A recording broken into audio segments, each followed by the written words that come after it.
I forgot my pill at work, which wasn't like me. At 6:30, the showroom lights at the dealership glaze, everything the way a storm coats the road, slick, reflective, a little false. I keep a spare in a little tin in my desk drawer. Old Altoids box, dented corners, tape peeling at the hinge. I flicked it open and took one without looking, dry swallowed, because the water cooler was across the floor and the new kid was trying to sell a crossover to a family with matching Carolina Panthers hoodies. The taste hit as I sat, bright, fake orange, the kind they put in gummy vitamins for kids. I blinked. My prescription never tastes like anything.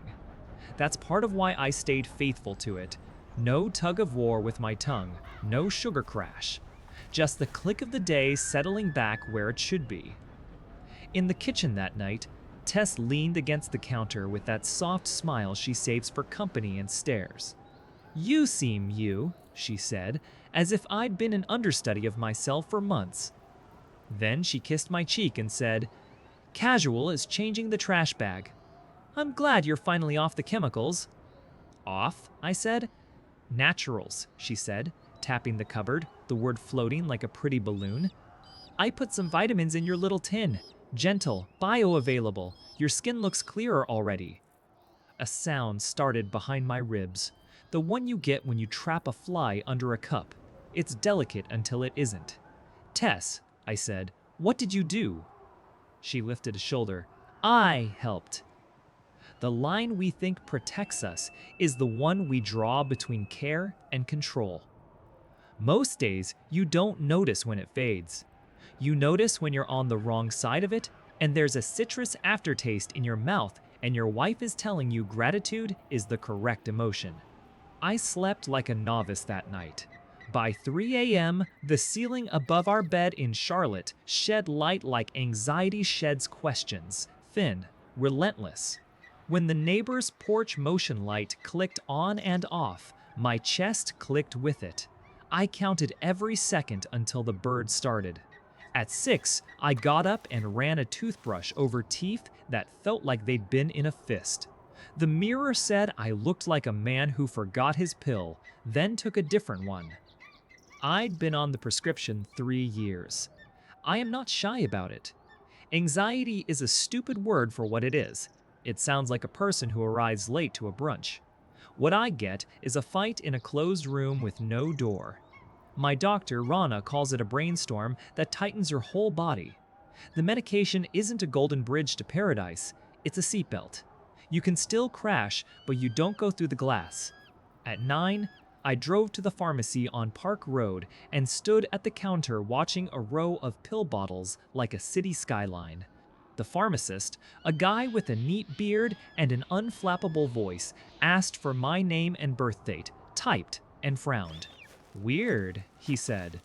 "Looks like your refill hasn't been picked up in 6 weeks." "Can you check again?" I asked. He spun the monitor toward me. The refill log did the thing refills do: dates, refill requests, pickups. A clean column until 6 weeks ago when one entry was red. Not picked up. Read again 2 weeks later. Read again last week. "We texted a reminder," he said. "Maybe it went to spam." "I have a tin," I said uselessly. He nodded, sympathetic. "We can get this to you in 20 if you like." On the drive home, I watched the buildings I know flick by. BB&T, the taco place with the neon pineapple, a church sign that said, "Grace is a habit." And I tried to think of any moment in the last month and a half where I walked into that pharmacy and handed over a copay. You remember those things, especially when you track money the way an auto dealership manager tracks test drives. It's my job to know who's still in the lot and who's ghosting you to visit CarMax. I keep lists. I keep lists of lists. And there was no list where I picked up the medication that holds my head in place. Home smelled like lemons and the faint echo of a candle. Test bot that says C on the label, but smells like laundry detergent and rock salt. She was on a call, voice bright. And we'll reframe that. Not features. Feelings, she told someone. And I thought about the way she can sell a mood to a boardroom and wondered if she'd sold me one too. When she hung up, I set the pharmacy sack on the table, the little stapled edge like a mouth that won't open until you make it. Why? I said. You can't do this like a courtroom, she said gently. I had to watch you disappear in your own comfort. You were all routine and sleep at 9:30 and quiet dinners. I missed the person who leaned on the balcony and made fun of couples who matched their workout clothes. That was me with untreated panic, I said. I was funny because everything under it was a siren. She moved closer. You're not fun on these. You're dampened. I wanted my husband back. I've been here, I said. You've been. Manageable, she said, and the words snapped in the air like a rotten branch. In couples therapy, 2 years back, a counselor named Paul had said that most people don't fight about facts. They fight about stories. Tess's story is that she rescued you, he had said when we were still on the same side of the desk. Garrett's story is that he rescued himself with a doctor's help. Can both be true? We nodded then, worn out from the way your mouth aches after holding a screen between your teeth. It was a line that helped for a season. But the human brain is greedy with narrative. One day it wants both stories. The next day, it only wants the one where it's the hero. That night, I took the real pill from the real bottle and slept like a person who can find the doorknob in the dark.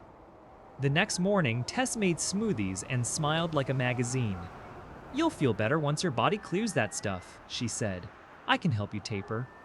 I looked at the blender, the purple slurry ribboning down the glass. You're not my doctor, I said.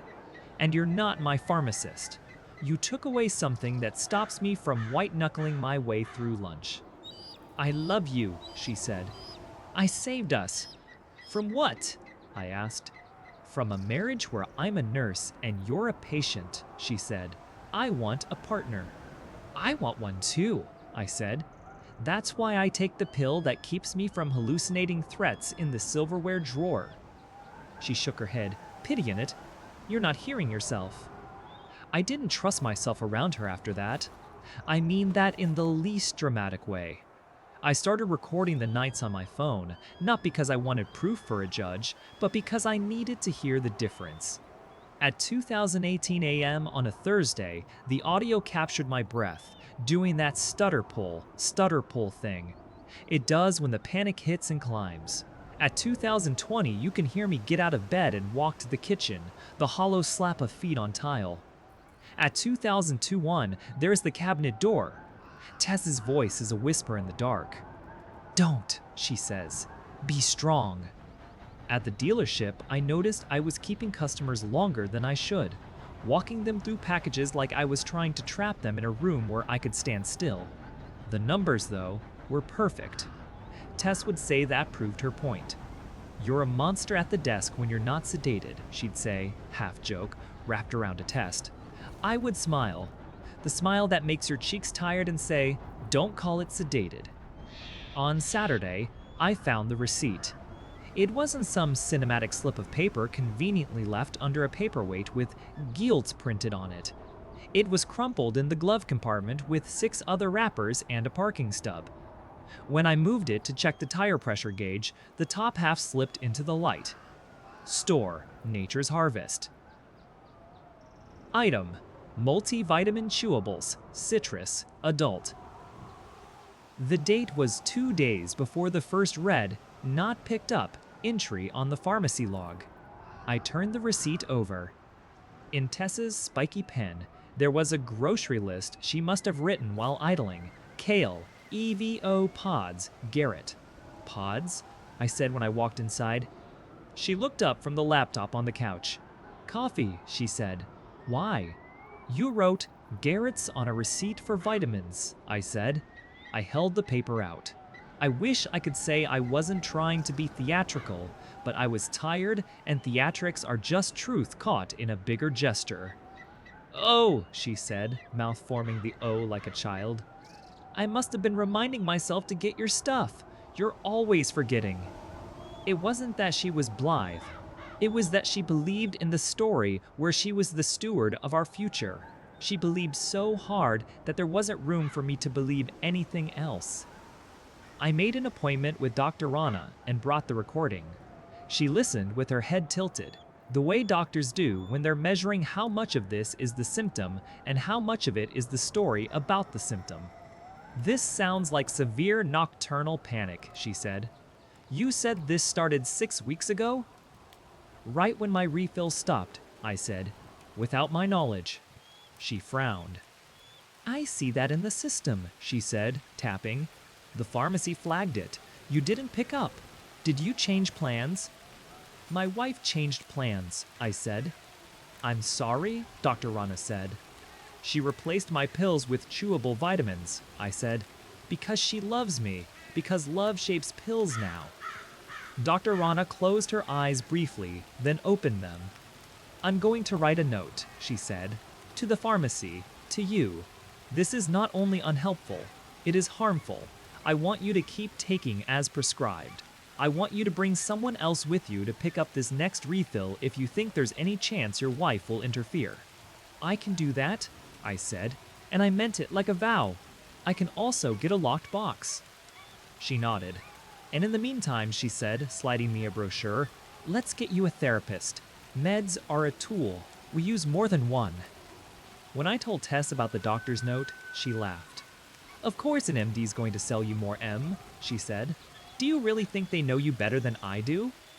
"They know me where the brain is, a part of the body," I said, "where chemistry isn't a slur." That was the first real fight. We'd had arguments before, the kind you throw like folded laundry. This one had bricks. "You're addicted," she said, voice sharp, eyes wet in the way that makes your heart try to tidy the room. "You've built your personality around a bottle." "No," I said. "The bottle lets my personality show up." "You think our marriage can survive you choosing a pill over me?" she asked. "I think our marriage can't survive you choosing to be my pharmacist," I said. She stared at me like I'd confessed to something. "I was saving us," she said. "I was saving you." "From what?" I asked. "The person who doesn't scream at the sound of a garbage can lid?" She threw her hands up, paced to the window, back. "You call it scream," she said. "I call it dead. Where are your edges, Garrett? Where's your passion?" "In the part of me that doesn't think a heartbeat is a performance," I said. We slept in separate rooms that night. It was not a punishment. It was a ceasefire. I lay awake listening to the house expand and contract with temperature. If you've ever been in Charlotte in August, you know heat swells wood, changes the way doors fit their frames. The smallest change and everything sticks. I thought about being 23 in a one-bedroom in Plaza Midwood with a broken ACC, where Tess and I would drink beer in front of a box fan and swear we were better than people who ran their lives off routines. Then I thought about the day 15 years later when I bought a programmable thermostat and cried because the second Tuesday in a row I wasn't late to work. The morning after our brick throwing, I did what men who've learned to be polite do. I made coffee. Tess came in wearing a robe and the face she uses for hard meetings, high ponytail, eyebrows like lines on a map. "We need to talk about the future," she said. "That's what we were doing," I said. "Or trying." She nodded. "You can't be around kids like this," she said. And I blinked because we don't have kids, and because she'd said it in that slow, legal cadence people use when they're Googling things that end in custody. "You're unstable. You don't sleep. You have recordings of yourself breathing like a psychopath at 2 a.m. "I have recordings to show a therapist," I said softly. "Not a judge." "You're welcome that I kept those out of your personnel file," she said, and that was when the floor opened under the conversation's feet. "What?" I said. "I could talk to HR about you taking leave," she said. "I've looked up the forms." "You work in marketing," I said, "because it's the sentence you say when your wife reminds you she knows the full structure of the company's internal network. You don't get to manage me at work and home." "I get to keep you safe," she said. "I am not a project that needs a deck," I said. The second fight wasn't two people trying to win. It was two people realizing they were playing different games. She wanted my consent to her plan. I wanted her to notice I had my own. I started collecting things. I took photos of the pills side by side, the pale scored tablet against the chalk bright orange disc. I filmed my hand taking one and not the other. I put the Nature's Harvest receipt in a plastic sleeve like an artifact. I asked Dr. Rana for a letter that said, in human words, replacing prescribed medication without consent can be dangerous and is not within the scope of spousal care. She wrote it. The letter did not curse, did not accuse. It simply used the gravity of paper to make a point my mouth could not make without igniting. When I told Tess I wanted a mediator, she laughed again, small and tired. "You really want to do this?" she said. "You want to sit with a stranger and tell them I bought vitamins?" "I want someone who can find the door in a closed room," I said. We found a woman named Cora who kept a bowl of smooth stones on a table by the window. "Take one if you like," she said, the way a friend tells you the chairs aren't precious. I took a gray one and rubbed it with my thumb until my skin went warm. Cora asked Tess to go first. Tess straightened the way she does before a pitch. "I love my husband," she said. "I want a marriage where we aren't being puppeted by Big Pharma. He doesn't see what these pills have done to his spark." "Tell me what you fear most," Cora said. "Being married to a roommate," Tess said. "Dying in a house with no joy because we medicated it away." Cora nodded and turned to me. "Garrett?" "I fear living in a house where my body is a group project," I said. "Being told that my cure is the problem. Waking up every morning to argue with a ghost named Moral High Ground." Cora wrote something down. "Tess," she said, "did you physically replace Garrett's medication with vitamins?" "Yes," Tess said, loud and proud. "I saved his life." Cora blinked. "You don't have the authority to do that," she said. "My authority is wife," Tess said. "My authority is partner." "My authority is person," I said. Cora held up a hand. "I'm going to be clear," she said. "Care and control are different verbs. They feel similar in the hands. They are not the same. Replacing someone's medicine without their knowledge is control. It is also dangerous." Tess's eyes flashed. "It was dangerous to our marriage to stay on them," she said. "You want me to sit and watch him turn to oatmeal?" "I want you to witness him choosing health," Cora said, "even if his path looks different than yours." Tess shook her head, and I saw it, the stubborn beauty that drew me to her when she used to pull me onto the dance floor and make me believe I could move. The same power can light a room or burn a bridge. Sometimes you don't know which until you smell smoke. The third meeting was the one where we asked practical questions. How do we untangle bank accounts? How do we argue less in the process of deciding who keeps the couch?